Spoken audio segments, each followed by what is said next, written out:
Ba-doo-ba-dum.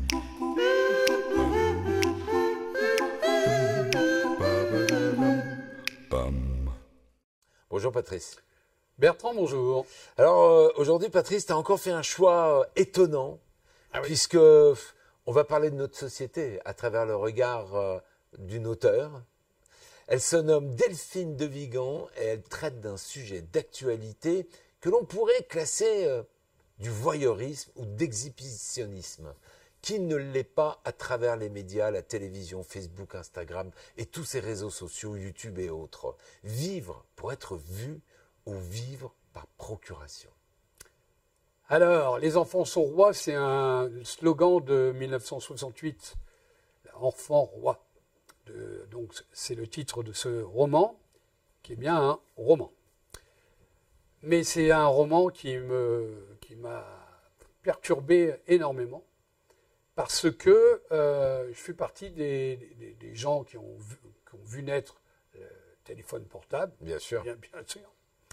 Et ce roman qui se déroule de 2001, il est sorti en 2021, mais il se déroule de 2001 à 2031.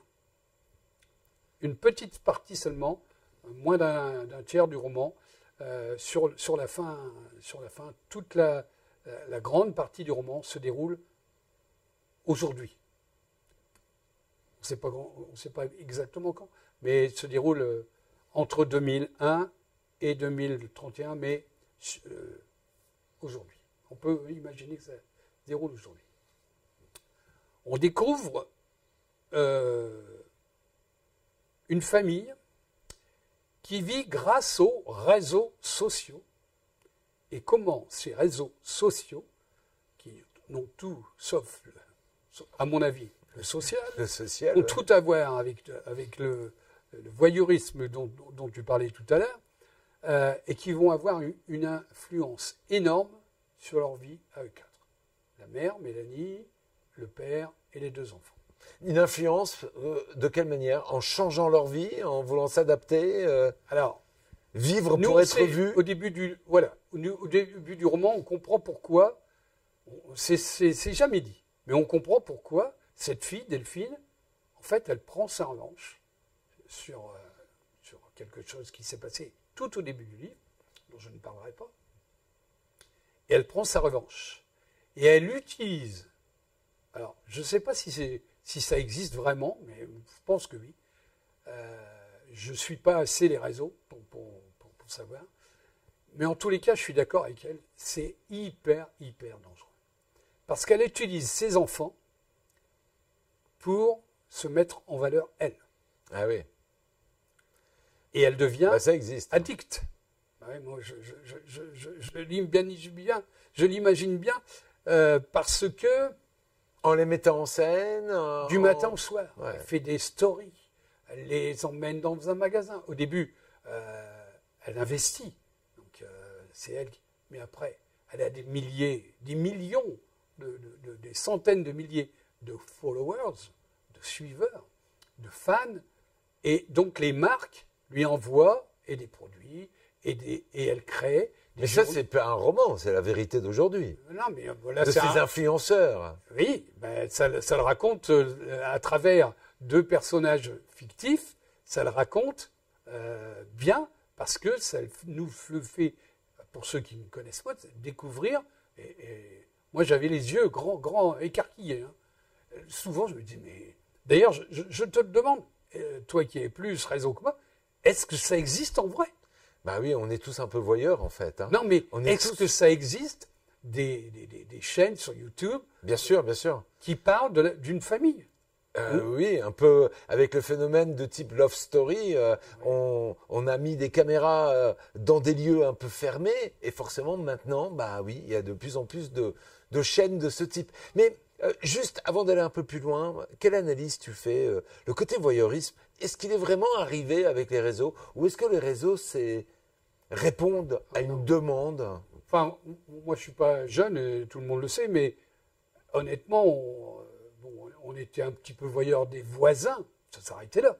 Là, on est voyeurs de la planète. On peut aller regarder comment vivent des Japonais, comment...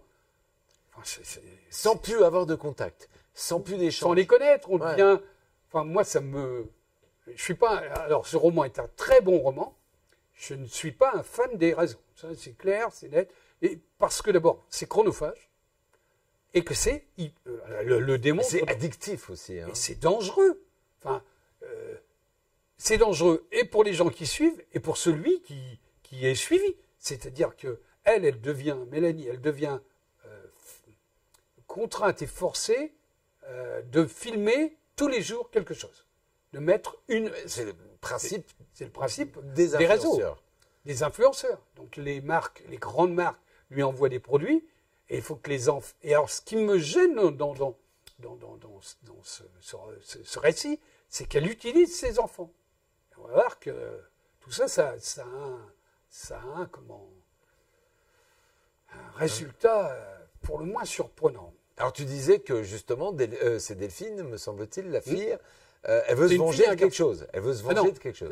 La mère, elle a un problème dont je ne parlerai pas, Oui, bien sûr. qui est écrit au début du livre. Et on comprend pourquoi elle fait ça. Ce qui me dérange le plus, c'est qu'elle le fait à travers ses enfants. Ouais. Et qu'elle va les formater, ou tout au moins croire les avoir formatés à ce genre de publication. Alors, elle fait des films sur des journées entières. La journée, les parents disent oui à tout. Enfin, c'est marrant comme tout. Hein.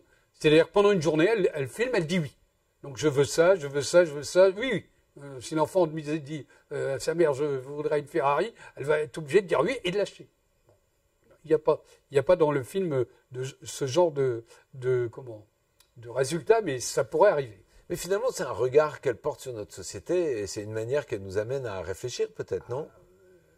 Moi, je voudrais vraiment que ce livre-là soit lu par tous ceux qui ont des enfants, tous qui regardent. Je parle tous ceux qui... Alors, est-ce qu'il y en a autour de nous? Je ne sais pas.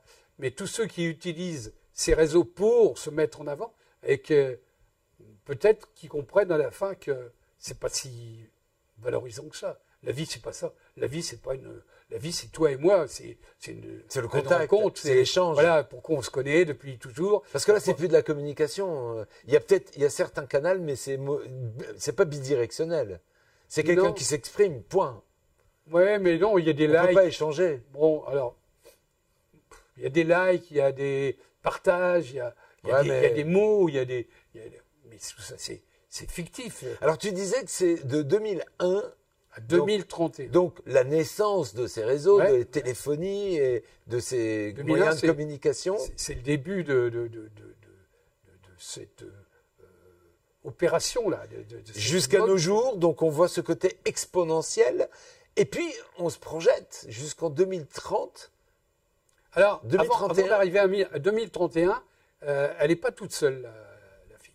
Parce que, en parallèle, on suit Clara, qui est policière, mais pas de terrain. C'est elle qui monte les dossiers. C'est qui s'arrange pour que le dossier arrive. Et puis de temps en temps, elle va sur le terrain parce qu'elle est au bureau, elle s'ennuie. Et puis elle est contre. Elle n'a pas de réseau. Elle n'a pas des réseaux. Elle n'est pas sur les réseaux. Elle a un téléphone, mais on n'en parle presque pas. Elle est contre ça. Et quand la famille de Mélanie est confrontée à un drame énorme, c'est que la petite fille, Kimi, est enlevée. Et c'est Clara, la policière, qui est chargée de l'enquête. Non, elle n'est pas chargée de l'enquête. Elle travaille dans une cellule où il y a un lieutenant qui est le chef, qui est le responsable de l'enquête. Mais comme elle est touchée par ce qu'elle voit, les papiers qu'elle voit, et qu'il n'y a quasiment pas de... On ne comprend pas. De piste, ouais. Et voilà, il n'y a pas de piste. Et donc, elle demande à aller sur le terrain. Et elle rencontre Mélanie. Et bon, il se passe des tas de choses. Mélanie, c'est la maman des enfants, celle qui filme. Au début, elle filme avec un smartphone, et après, elle a un studio. comme nous. Ah oui, carrément. Ouais, Ouais. ah Ouais, carrément. Ouais. Il y a beaucoup de... Oui, beaucoup, oui, tout à fait. Qui ont plus ou moins de matériel. Aménagé, Voilà. même une pièce chez eux. Ouais. Alors, donc, ça a fait un roman dérangeant. Parce que, moi, je pense, je ne sais rien, mais je pense que c'est un outil dangereux. Mais ma génération a l'habitude du changement, puisque nous, on a vu le corbillard avec des chevaux, jusqu'à aujourd'hui, marcher sur la Lune. Donc, voilà, on a vu des changements. Donc, on est habitué et on a été, pour beaucoup, pour l'ensemble, pour la majorité, très mis en garde, attention. Voilà. Donc, on réfléchit. Et moi, ce livre-là, d'abord parce que il est bien écrit. Delphine de Vigan, elle avait écrit un livre qui m'avait bouleversé. C'était l'histoire encore d'une enfant, d'une jeune fille de 14 ans qui s'appelait Noé Moi. Si un jour vous le trouvez, parce qu'il y a très longtemps qu'il est sorti, si un jour vous le trouvez, achetez-le. Il y a beaucoup de ces livres-là, je les ai eus sur une brocante, un marché. Ah bah. Voilà. Donc Ça s'use pas. Hein On peut les lire, les histoires ne changeront pas. Alors réponds juste à ma Ce livre-là, question, c'était Régine. parce qu'on arrive à la fin de cette rubrique. Qu'est-ce qui se passe en 2031? Ah, je peux pas le dire. Bon, on En découvrira dans le livre. 2031, il se passe des choses qui... c'est le plus important du livre. Voilà. C'est tout ce que je peux dire. Bon, merci beaucoup Patrice. Redis-nous l'auteur et le titre du livre. Les enfants sont rois de Delphine de Vigan chez Gallimard. Des années Loft aux années 2030, marquées par le sacre de ses réseaux sociaux, Delphine offre une plongée glaçante dans un monde où tout s'expose, se vend et ce jusqu'au bonheur familial, à lire absolument et à méditer. Merci Patrice. Merci Bertrand. Ba-doo-ba-dum.